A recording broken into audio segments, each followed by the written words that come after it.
Welcome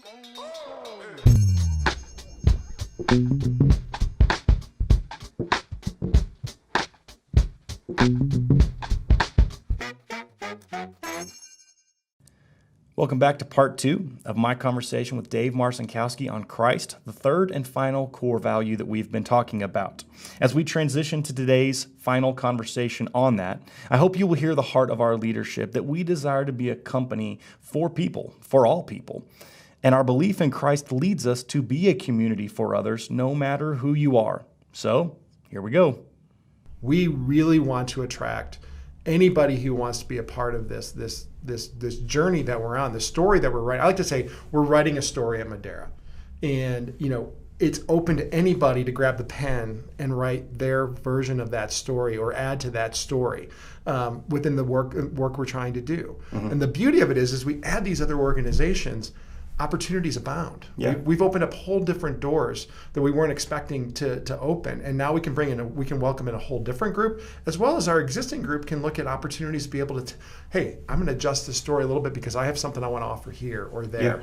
Yeah. So let's talk about this. I want to dive into this a little bit because I think you've hit some big things that make it, one, easy to join the story that you're talking about, and two, I think we almost need a little bit of a detox to some degree in our world right now, because I feel like you just see fighting over a lot of things sometimes. And it doesn't matter how big or small it is, just a lot of fighting. And so if you are a Christian and you are a Muslim or you are a Buddhist or Hindu or whatever comes, or even atheist, shared mission seemingly in this writing of story is where I feel like you're leading us, where we find that commonality a little bit. So what is Madera trying to do through this story of Jesus? What in Christ? What are we trying to accomplish? Well, I think, if you're going to look at it at a very high level, macro level, we're trying to make a difference in this world. Okay. A positive, impactful difference in this world. We're not, we talked about it before in these other podcasts. You don't see profitability as one of our core values. And there's a lot of companies out there that we want to be successful and we want to make money. That's what happens by doing. We believe very strongly, if we do the right thing, if we are trying to make the world a better place, we will find success, and money will, and the profitability will follow. But we're not following profitability. We're following that higher purpose of doing good and trying to make a difference. Yeah. And for us, what we're working within today is the real estate industry. And for the longest time, it was buy apartments, fix them up, make the environment better for the residents that live there, and then look to sell them and kind of rinse, repeat. Where that is, as we've evolved as an organization, we started to challenge areas that we felt were doors opening for more opportunity for us to make a difference. So when we go off and we do something like we offer broadband solutions to our residents, okay? Somebody may ask me, okay, really offering broadband solutions, that's Christ-like? And I'm going to go, absolutely it is. And here's how. Because we believe we're offering something that our residents need. In today's environment, with the way technology is going, the one common denominator you need high-speed internet in order to do all these things. So we want to offer that to them. We were able to go out and leverage our size and our expertise to be able to bring a superior product at a much less cost to our residents. So beautiful. The residents get what they need. They're paying, 50 to 60% of what their bill was before. It's on the day they move in, so there's a convenience level. No more time taking off work to get it turned on. No, it just works. It's there. No more filling out an application, going through a credit check fee, paying an extra deposit for a box or anything. We got all that covered. We said, what can we do to make our residents' lives easier? At the same time, we're able to create profitability from that. We're able to create a revenue stream for a property that didn't exist before. So the property owner, when I say property owner, people are going to go, you guys. Well, yeah, absolutely. But it's also our LP. It's our investors in that deal. And I will tell you, our investor pool isn't just a bunch of rich people.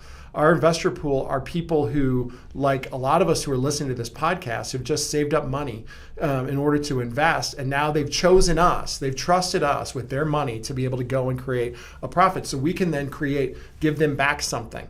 And we now help them, the residents happy, The investors are happy. Everybody in this, the cable company that we're working with or our own solution is happy. Quext is happy because we've created a profitable arm and we've made the world a better place by making this choice. That is Christ-like. We sat down as a group, and it wasn't just the partners or the leadership of the company. It was the area managers and conversations we had. The whole thing was around what can we do to help our residents out during this trying time.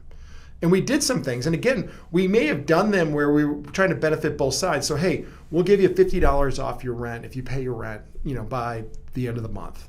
So we're going to give them an extended period of time to pay their rent. And we're gonna give you a discount on your rent. And hopefully you use those dollars to go off and buy groceries or do what it is that you need to do. Some people are going to go, well, you should just give them $50 off and not have that hook in there. I'm like, no, it's got to work for everybody. Sure. Our community is bigger than just our residents, and we felt like we were going above and beyond. But then you start getting into the stories that you hear of our employees, during an incredible time, and the things that we were doing to go check on people, to deliver groceries, to do these things. That's our value Christ at work. And people are like, well, why can't you just say do the right thing as a value? That's not what we're talking about here. That's not powerful enough for us as an organization.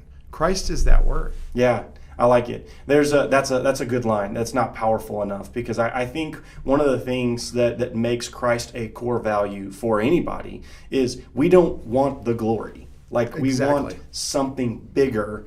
We want Christ receiving glory for whatever we ended up doing, and kind of showing the world. One of the debate, it is incredible the number of things that our folks, what we do for handing out food and working with nonprofits in DFW in Houston is incredible.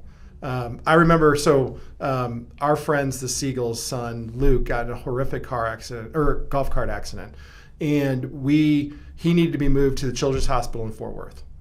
I put it out there, hey, can we do something? The partners are going to kick in and pay for an apartment. Can we help them get moved in? We had meal plans for them set up immediately. Shar McCurdy, who worked for us in KC, Shar's gone, but the two of them came together, and the things that they did was absolutely incredible, and that was our value at work right there. I actually had an experience just about a week ago. I was having breakfast, and Jeff Lowry was with a guy, and I went over and said hi, and Jeff's like, well, and the guy stood up and he shook my hand and he started to tear up. And I'm like, hey man, what's going on? And he's like, well, my daughter had some sort of horrific disease or cancer, and she needed to go to MD Anderson in Houston. And I don't know if you know this, but your partner Gary helped us, along with Cody Boggs and some people in Houston, and got us set up the exact same way we did for Luke and the Siegels. I had no idea that was going on. Yeah. And it's really important for you to know, and I want to make this known. These stories are happening over and over again. And you know who needs to hear them? We need to hear them internally.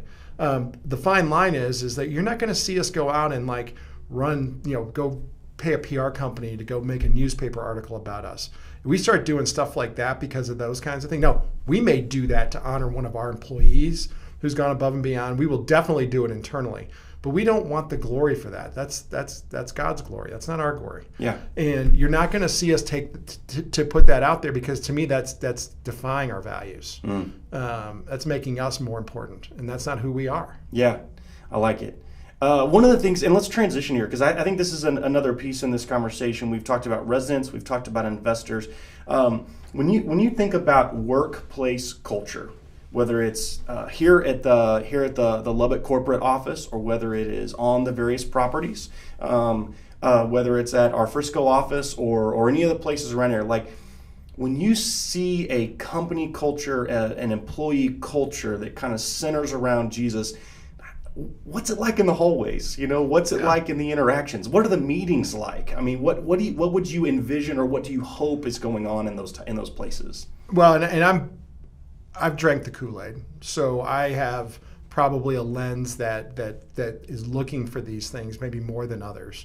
But I feel like it's very liberating. People are, there's the freedom to express yourself if we're all working towards a common goal or a common purpose. That goes I've been a part of conversations that have been, people have been very emotional and very upset about a choice that we've made, and they don't see how it lines up with our core values. kudos to them for having the courage to raise their hand and say, you know what, I got a problem here. Because that's also having a Christ-like value. It's not just sitting there and kumbaya, let's all be happy. It's also saying, hey, there's something about something that's going on that I don't like, and I want to understand it better. Yeah. Now, there's respect and there's ways of handling that, and our people do that. That's not a concern, But what is important is for us to have the freedom, the ability to get up and raise our hand and be a voice. Too many people sit in the shadows.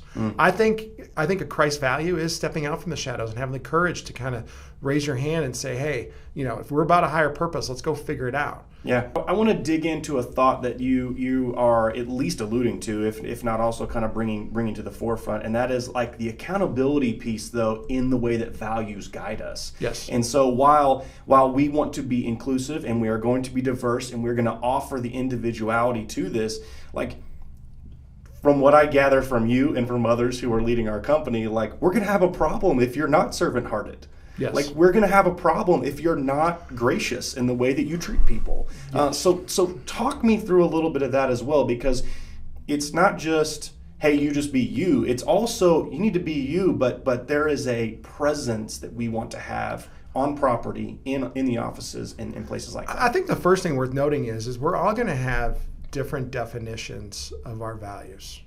So Christ means something different to me probably than to you. I think we're probably very close. We've had this conversation a number of times. There's a number of people who are listening to this who aren't going to have the same belief system or the same view of that value. But they can get comfortable with the idea of being gracious and hopeful and believing in something and wanting to make a difference. My argument is that's Christ too. I want to ask you another piece of this, because we've been a little bit internally driven with this conversation, but I also want to think about kind of the ripple effect. I've had that conversation in the past of different things. When you think about Madera or Quext or Viva Bank or Viva First, or even Select Title, and you think about our impact in the Lubbock area, the DFW area, the Houston area, and beyond, all those other type of places. If Christ is sitting as one of these major core values for us, what do you want our surrounding communities to know of us? What do you want them to see in who we are in the community? Because you've said it's not just about words on the wall. It's about who we are, and even just how we interact, whether it's the grocery store or a major decision amongst the C-level guys. If we're following our values and we're living those values, our actions will be what speaks for Madera and these other companies. And actions speak far louder than words. And you should see us having an impact on the community that we touch and around us, to where it is just known that's who we are. This isn't something that, if we're doing it right, people just know and become to trust and believe in who we are as an organization. Examples, storytelling. Okay. Fort Worth, the Woodhaven market is a great example. That was an area that used to be sort of a gem of Fort Worth a long time ago. There's like a country club over there that was like one of the premier country clubs. They had like a ladies golf tournament there, and they went through a deep slide, and that area really became run down, terribly so. A lot of violent crime and different things like that. We end up buying, the majority of the apartment communities in that market. And we've won some awards, and that's great, But what the people of Woodhaven came to trust in Madera is we were making a difference in that community, and we turned that community around to where now it looks a whole lot more like it used to look. And that doesn't mean we went in there and were just like, the bad guys and kicked everybody out, and we just, we worked with everybody to try to make it a stronger community. And I think as people look at Madera and they look at our history, that's going to be a story that gets told. It's right now getting told. And kudos to Casey and Melissa and Christy and all the people who were with us back then who helped us get to that point. It wasn't about just making a buck. It was about doing the right thing and helping bring a community back to life. And yes, we did profit from that. But that's okay. That's how it's supposed to work. Yeah. We didn't chase the profitability. We chased the opportunity to make a difference, and the profitability followed. Yeah. Let me give you the last word here, and just kind of give us a little bit of just, I don't know, kind of What would you like to tell the employees who are listening? What would you like to tell the investors who are considering or have, continue this journey with us? What encouragement regarding values as a whole, and then maybe even more specifically Jesus Christ, what encouragement would you have for us? I think I want to really harp on this purpose-driven life piece. We can go to work every day, we can make a paycheck, and then we can go home and be with our family and be happy and go through life that way. And that's fine. That's not who we are. And if you're that kind of person within our organization, my only challenge to you is look at what we're doing and look at the opportunities to present themselves to help people. And you give that old adage, you get far more than when you give, you get far more about yourself than what you gave to the person. That really is true. That's really what happens when when it's being done right. And my hope and my prayer is for people to get excited about that and want to be a part of that journey with us. And you'll hear us talk about, I'll talk about my faith all the time, and I'll pray openly. I'll tell people, it's kind of great. I'll tell friends of mine, hey man, I'm praying for you. And especially back home, I didn't grow up that way. So they're like, what do you mean you're going to pray for me? What's that even mean? Well, it means I'm actually, I have a relationship with God, and, I'm going to be thinking about you and praying about you and maybe some of the hardships that you're having. And prayers that were answered. Today happens to be, we're taping this on National Day of Prayer. Just happens to be that. We didn't plan that out. Yeah. But prayer works. Mm-hmm. And when you have a purpose-driven life, when you have the values that we have, you have this incredible canvas to go and write whatever kind of story, paint whatever picture that you want to paint, as long as it's really to help people ultimately. And I think that's what we're doing. And I think you're going to see us continue to do that. And I hope as we move forward this, we can have some really honest conversations about this and tell more stories. I mean, we've barely scratched the surface on the stories. I mean, that's why it's so important for these weekly updates in the newsletter and these videos and podcasts that we're showing. We want to interview and talk to those people. Again, not to say, hey, look at us, but to share the possibilities with other people, to inspire them to maybe want to follow in those footsteps and say, you know what, I can do that too. And you know what, it feels really good to be a part of that. And hey, I'm making a difference in other people's lives. That's what I do when I work at this company. Yeah, I think the story piece is huge. I love so much of what you said, and there's a quote, and it's more of a summary of the bigger quote, but one of the authors says, who are we but the stories that we take in, and when we tell the great stories that you're talking about, and the beauty of this is, I've been kind of putting together these newsletters for our company. I'm getting more stories than we can put in right now. That's exactly right. Which speaks volumes about people gathering around this servant-hearted understanding of how we take care of others and what we do for others. Dave, I just really appreciate your time. I appreciate you coming on here and having this conversation with us. Just to remind everybody again, this is Dave Marcinkowski, one of our founding partners from Madera. I'm Josh Haynes, the Director of Community Impact, and we hope you have a great day on this National Day of Prayer, and we hope that you are blessed by this conversation, that you're inspired by it, no matter what worldview you're coming from, that we are gathering around these values and finding a collective purpose. Give you the last word. Anything else you want to say? No, I mean, honestly, I think you just did a really good job of kind of summarizing this whole thing out. For me, if I was to kind of put a bow on this, it would simply to say, if you're not sure how this fits for you, ask the question. If you're really not sure, okay, I liked what Dave and Josh are talking about, but I don't quite get it. I don't know how it applies to me. Raise your hand. Yeah. Send me an email. Send Josh an email. Okay. And say, hey, help me understand this a little bit better. And it's not just you and me.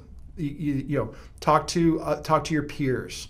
Talk to other people and say, hey, if this even inspires that conversation with one person out there, this was an incredibly successful podcast. Absolutely. Here's what we'll do. We will finish by putting your email and my email on this to make sure everybody knows when they can send us this, hey, almost going back to what you said earlier, raise your hand, ask the question. Yeah.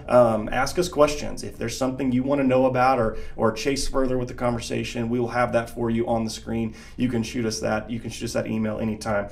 We want to thank you guys so much for listening to us. Again, I want to thank Dave, and we hope you guys have a great day. Thanks, everybody. Thank you so much for watching and or listening wherever you were. I want to finish by reminding you about our Touch Base Town Hall. The entirety of this conversation with Dave Marcinkowski and Dave Gillis and maybe a few others is going to be about your questions, your thoughts, your concerns regarding our companies, the direction that we're headed, and all the things that are taking place. Please get me those questions as soon as you can. You can use the email that's going to be on the screen, and I will make sure that they get to leadership. This Touch Base Town Hall is going to be a capstone or a season finale of sorts, and so you're going to want to tune in. Thank you all again. Have a great day.